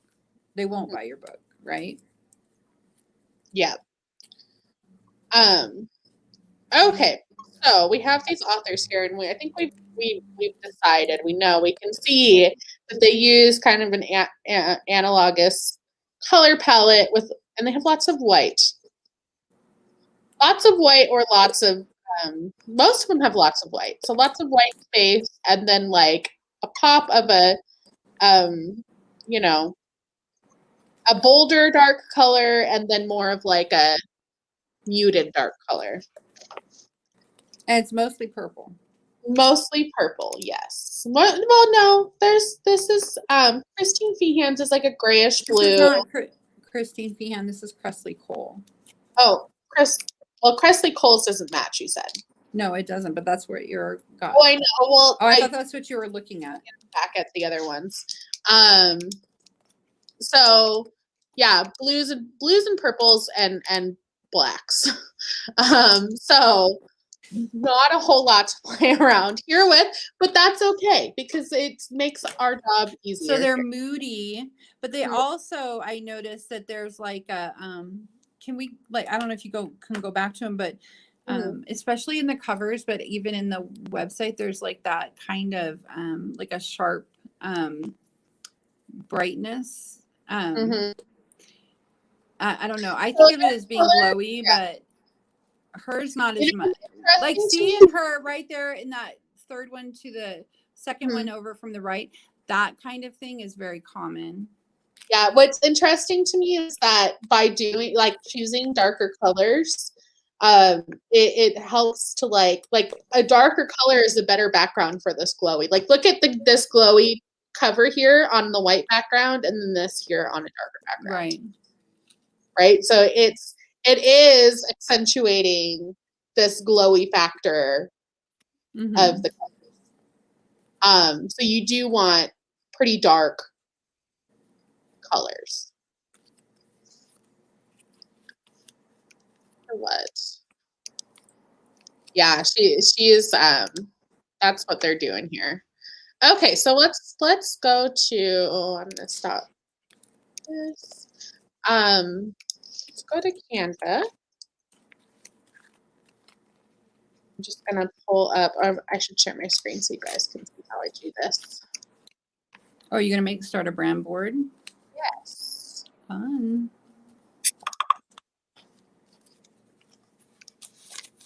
Okay, so you're just gonna go to canva.com and search brand board. I have lots of templates for you to use here. Canva, you know, it's free, it has a free account. I usually use this one. I like this one because it's nice and clean, and you know, we can see how everything's blending together without being like influenced by another palette. So I like this one. Okay, so I feel we're like not going to have a lot of colors. Which one did you? Your screen share didn't like change. Oh, okay. So I'm using this brand board called Branding Board Mood Board Template. That's a good name. I have to screen hop over to my other template now. Okay, so can you guys see that now? Yes. Yes. Okay, so we're focusing on this colors section here, right? So there's not a whole like huge color, like there's 5 colors here, and I did not see on any of those websites that there was 5 color, you know, that the author used 5 colors anywhere, right? So that was interesting to note that I think you're probably only going to use 3. Well, they use like a dark light, and then a brighter dark, and then a lighter of that same color. So that's 4. That's true. Okay, so let's add in one more here.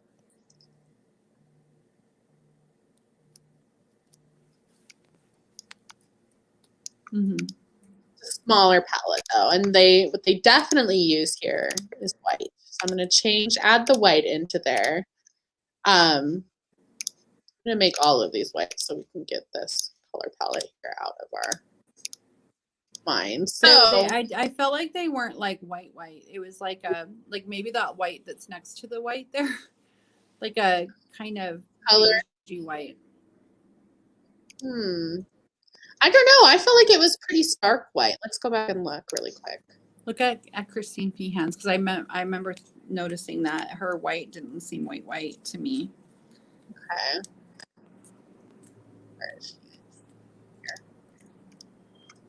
Yeah, so it's a little. Oh, I wonder. I'm trying to decide if this white here matches this white here, though. Well, like look at the arrow and how white that is compared to the white. So she's got, I would say maybe her third color is she's got this color, a bright white, and then she's got this really light creamy color. And then some dark. She's also got, see how books is like turquoisey colored. Yeah. Turquoisey. So she's got a full color palette here. It's just very similar. Like it's not very broad. Yep. It does let her covers pop though.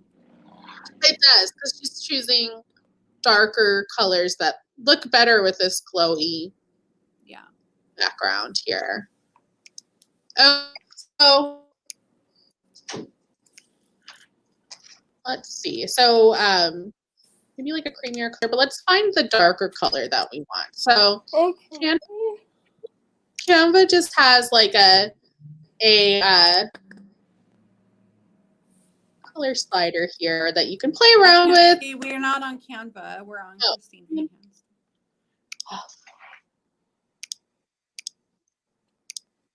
Okay.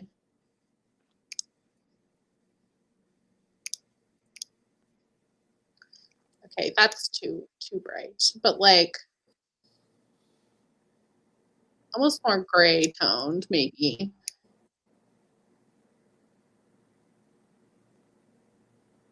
Are any colors speaking out to you? Gosh, I like warm colors so much better, but you think that it has to be a cool color? Yeah, that's what they use. Yeah, I mean, I think it could be, so it can be like a little less gray and a little more like. Oh, I like that one. That one? Okay. I can Make it a little darker like that. Okay. That would fit in. Something very bold. You know, we want something that's gonna like, let's see if we can find like a glowy like frame or something that we can put on top of that to see if it's gonna like, here we go. Pop. Because that's what they're doing here. That's what these colors are doing, is they're letting, you might play around on Canva with some elements to make sure it's doing what it wants. It does pop on there though, don't you think? Yeah, I think it does. So that's a good color that we can use. And then. So the dark color, are we going this direction? Like the black, but on Christine Feehan's it was more like a charcoaly color. So it was more charcoaly. We might want to add in some kind of gray color there to add in a little bit, because they are cooler colors, right? That's not to say that you can't have warmer toned. Like Gina Showalter, her purple is a little more warm toned. Well, I just meant I would like yellow or orange better than purple. Not a warmer purple. Purple is purple. My eyes don't distinguish that much between like a cooler warm purple. Mm-hmm. But I like this purple. Mm-hmm. Okay. So I think we want something here that is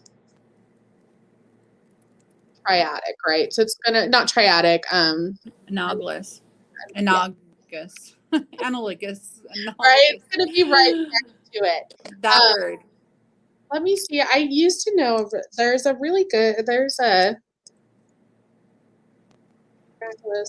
color palette generator. So now that we have this purpley color. But there's no hex number there. We'll get it. Hold on one second. Let me just.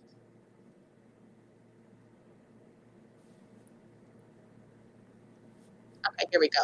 Okay, so let me go over here and I'm going to get my hex code, which is, let me write that down. I want to post it. Is 490E5D. So I need to come back here and stop screen sharing. And we're going to go over to that colors.co website. Okay. And we're going to pop in. We have the color. We have the hex code here already. So we can start. That is a very bright, slimy green. Yeah, Russian violet. So you can type in the color code here on their color picker, and then scroll down.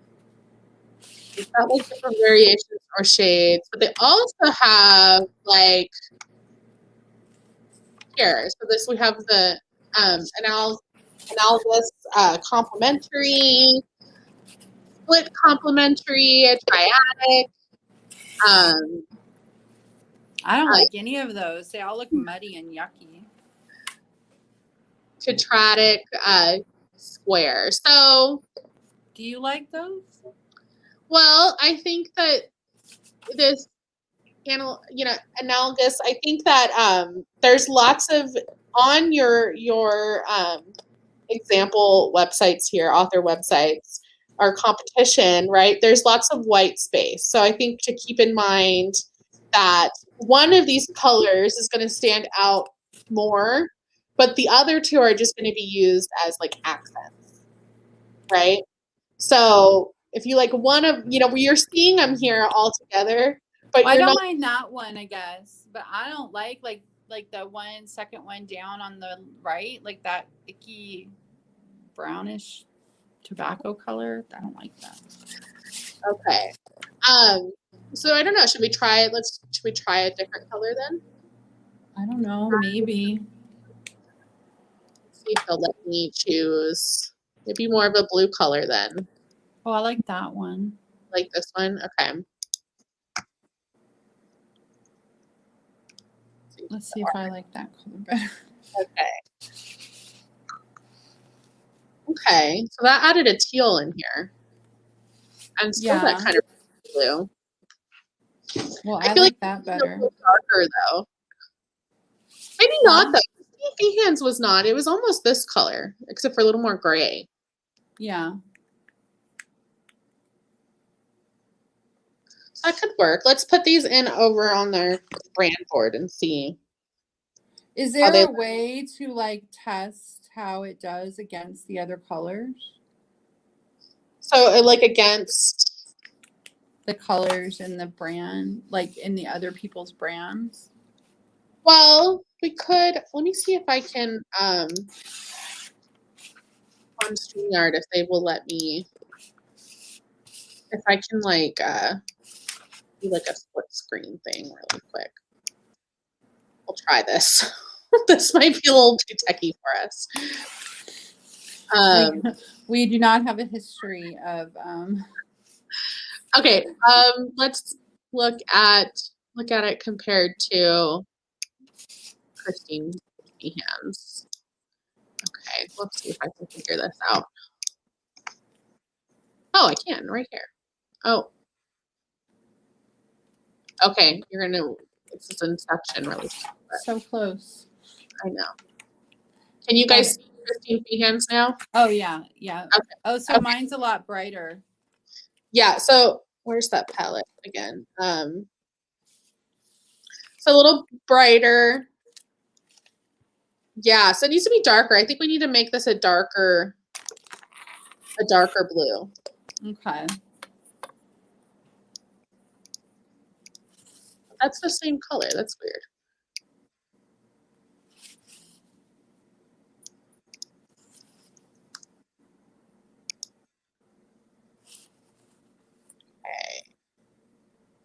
Okay, so that is darker. Okay. And it made that uglier. It's like that same Russian violet color, but a little bluer. And instead, it made this purple. This darker. It used to be browner, but now it's more violety. That's not the color I didn't like. The one down in the middle, down below that one. I don't know. Yeah, I don't like that one. Okay, well, we're looking at this one right here. Okay. So there's those. Do any of these colors like stand out to you more? Is like gravitating towards them more? I like the one on the left. Mm-hmm. That kind of I don't know what color that. What did they call that color on that colors dot whatever? No, they're gonna have a name for it. Prussian blue. I like that one. I can see that. I can see that really well, like against Christine Feehan's website. Yeah, I like that too. Like I can see. I wonder if I can pull this over so we can get this glowy. Like that totally. I wish I could like get that cover right next to the. No, it's not gonna let me do it. Yeah, that would glow. I mean, that would do what these websites are doing, which is letting these glowy covers kind of stand out. Mm-hmm. Okay. This is the color palette that it's giving us here. Okay. But she also has like that kind of turquoisey color. Yeah, so you could like get rid of one of these colors and make it a brighter color, right? Well, lighter. Like there's no light colors in that palette. Mm-hmm. So you might have to like use this as your starting place. Like I said, for these websites, use it as your starting place and adjust, right? So we know that we probably need to make one of these two other colors brighter. So, but we like this color, right? Mm-hmm. That's like our dark color. It's a little more warm than Christine Feehan's, but it still works. Let me go back over to Canva. Can you guys see this? Mm-hmm. Okay. here. Okay, so we're going to change this color to this color. Here's so you guys can see it. And I'm also going to come over here and okay, so we need like, I feel like it actually does have 5 colors because I feel like I see black, that grayish blue, the light gray that's her white, and whatever that turquoisey is. Yeah. So and then I feel like there was another one, like a dark charcoaly color. Well, that's the photo background, which I don't know that I would. It's like a photo that she has a black overlay over. Right. So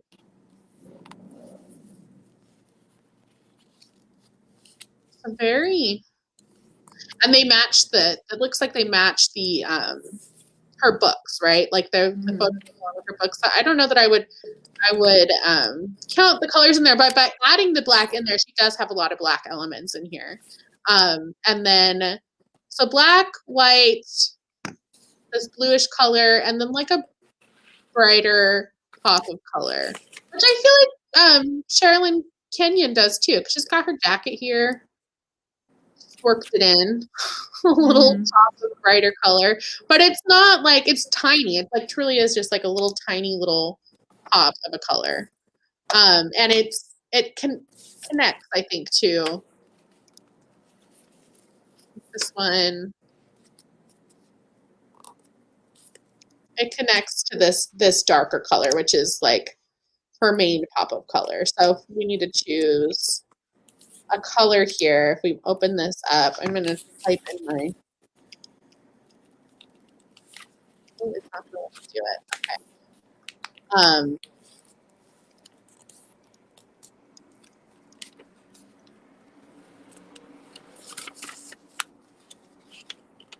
Color picker here. Just like make this. So it's lighter, but it's not exactly the same color, but right? Hers is also it's like almost like an icy blue. We don't want it to it's less gray and more turquoisey. Yeah. Yeah, in there, but like more blue than less green. Sorry. Yeah, and then more white. Yeah. Yeah, like that. Like, can I see the whole palette? Yeah, like that, right? That matches hers almost. But this I feel like makes it. I guess you have a darker color here. I'm wondering if this is too close. Like, I wonder what if we made this like more of a grayish white than a. Well, that's what she's got. It is gray, like a dove gray. It is. I don't see almost any white on hers. I see on her. That looks the same color to me as the dove gray. So to me, you have a better eye for color than me, though. But that's what I see there.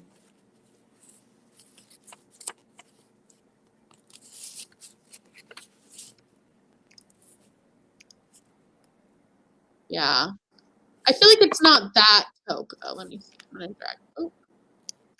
See, now what you have on mine is not gray. It's more like, can you get like, where's that color dropper thing? Like, so that you can just get the hex number for that color. I'm just curious because that to me, what you put on mine is more like a beigey. Yeah. So I can go. Yeah. And hers is more gray, like light gray, but gray. Oh yeah, you can take a screenshot. Bye, Lindsay. An image here. I'm showing you guys how many files I have on my computer because there's a lot. It's gonna choose a palette, which is not what. It's like, I don't know how to make a palette. There's only one color there. This might not work. Here. Maybe if I try to take like a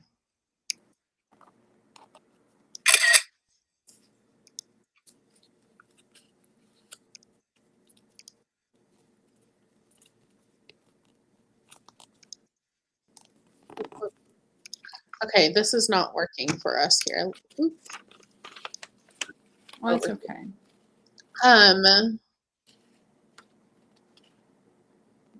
Like, what about that?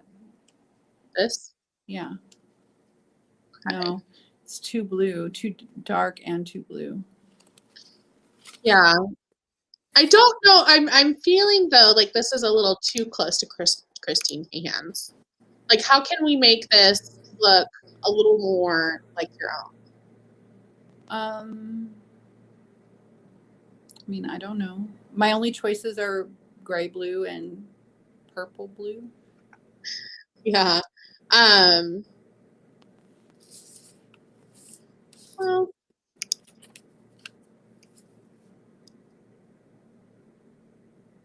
I mean, it's pretty close.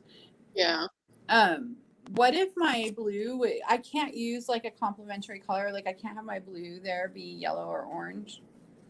The light blue. Well, it's so tiny here. I don't know. Like, I guess.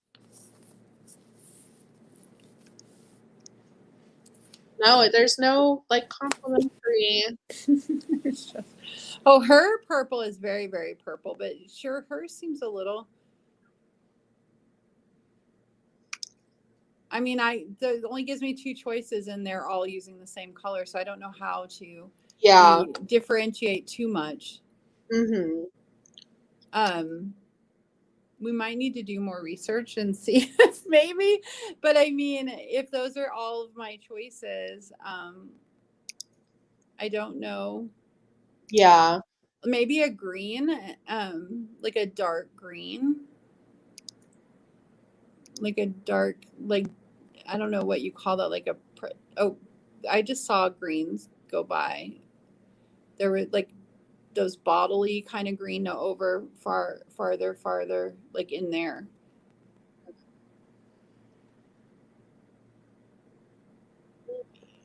Like a kind of bottle green. I like the end ones there the best. Yeah. What you want to see is that going to. I wish I could get like a larger image of her. Well, she doesn't have her covers on her color. She has her colors on a gray charcoal color. Yeah, charcoal will look nice with this. Like it would just be if the thing behind her name there was green instead of blue. Mm-hmm. Maybe it needs to be a little less bold. I don't know.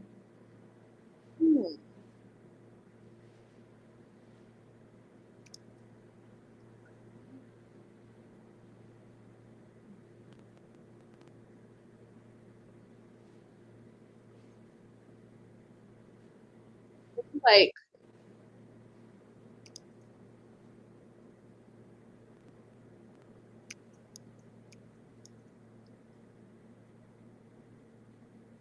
what is that?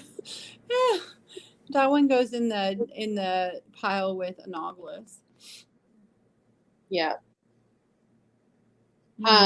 That's good. Maybe. Yeah. I don't know. It's so like you like brighter colors, but your genre, your niche does not like brighter colors. well. Your book, But can that one look so dull? Can't I have one that's like can go down again? Let me see. Maybe this color. Yeah, let's see that one.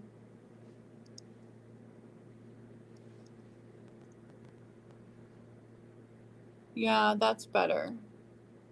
I don't want it to look muddy. Like to me, hers doesn't look muddy, and neither did any of the other ones. Like I don't want a muddy color. I'd rather have like a bottle green, like a 7-Up bottle color. And all of these now we've gotten the colors before were less muddy. These are muddy looking to me. See how the ones you have over here for me, they look kind of muddy, and hers look real crisp to me. Yeah. So I don't think that she is entirely analogous, or I hate that word. Right? Like, I think that she's got two main colors here, and everything else is like an accent color, right? It is just little pops of it that come through. But like, mostly she's got this white color and this blue color and a black, right? Those are the big bold colors. So here, like, don't look at how these look next to each other, right? Because they're not going to be next to each other also. And also she went away from that a little bit because she added this brighter color. But let's see like what this looks like for our branding board.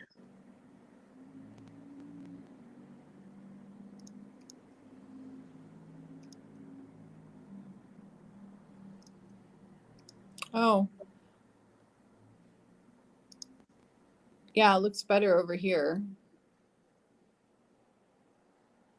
I actually like it with the turquoise, but I don't know if we have to pick a different.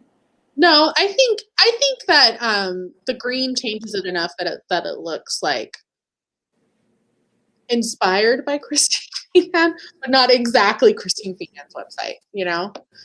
Our color palette here. And it's that little pop of well, I mean, I'm going to have a logo or something because nobody's going to know my pen name. You are going to have a logo. I'm not going to be able to just put my name there and then people are going to be like, gotta read her. Well, you know, there's or Charlie Tucker. Yeah. Cherylyn Kenyon has kind of a, she's got a little logo in there. And when they have a logo, I was, even with Ilona Andrews, like the logo was not super colorful. It didn't use all their colors, right? It used, or, you know, maybe it did, but it was, yeah, you're going to have a logo for sure. We're not going to have one like this though. That doesn't seem, I mean, maybe. No, sure. That to me seems like she has branded her website to this new book. Yeah. Okay. So I think this is the color palette then, at least for now. It might change. But I think it does what it needs to do here. So I have two whites. Or are you going to, is one just? I think one, well, she has just a plain stark white in there. Well, I know, but Gina Showalter is like the least one. Go down to where her other covers are and what colors does she have down there? Well, I meant Christine Feehan does. Well, you're not on her website. Okay. So I don't see stark white on hers. I do up here in the, well, maybe not. Don't you think that's the same? I think it's the same, that grayish. Do you like this grayish like dove white, or would you rather have like a stark white? A stark white's going to make it brighter, I think. Oh. It's going to make these colors pop a little more. Yeah. Like Cherylyn. But she still also has this work in here, right? She's got both.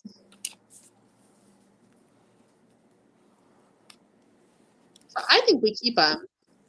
Okay. I think maybe we can even make it a little darker. Like this is more gray than dove. Do you I feel like there needs to be the white and then maybe a darker gray. Like make that gray one a little grayer. This one right here, yeah. Mm-hmm.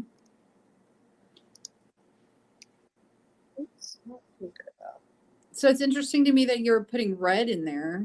Well, it's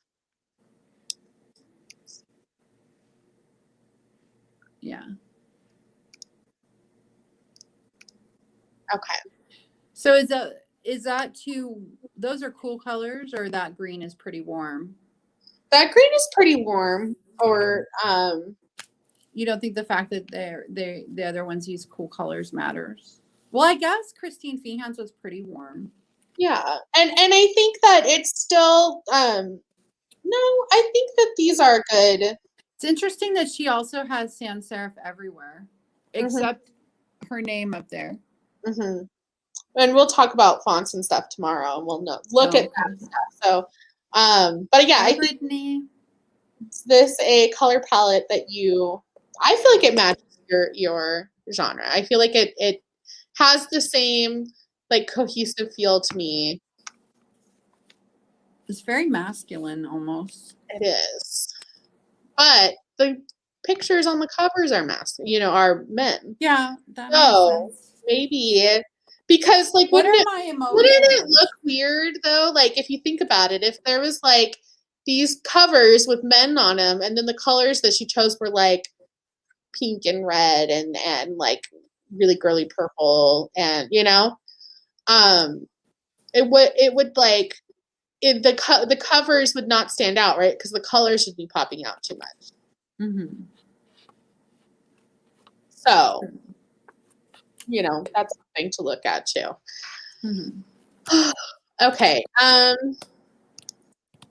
Back over to the screen share. Are we about done? We've been on for 2 hours. That's it, guys. Around with us. You got your homework.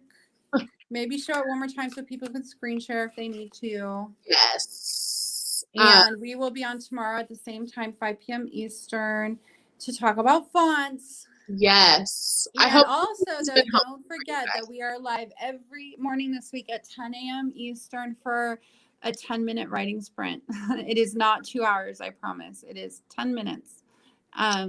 So come get your writing done with us this morning if you want to. Yeah. I hope this was interesting for you guys. I think it was really good. Thank you, guys. Everyone have a fantastic evening, and we will see you tomorrow. Bye. Bye. It's at 5 p.m. tomorrow Eastern. 5 p.m. Eastern. Bye. Bye, Brittany. Bye, everybody.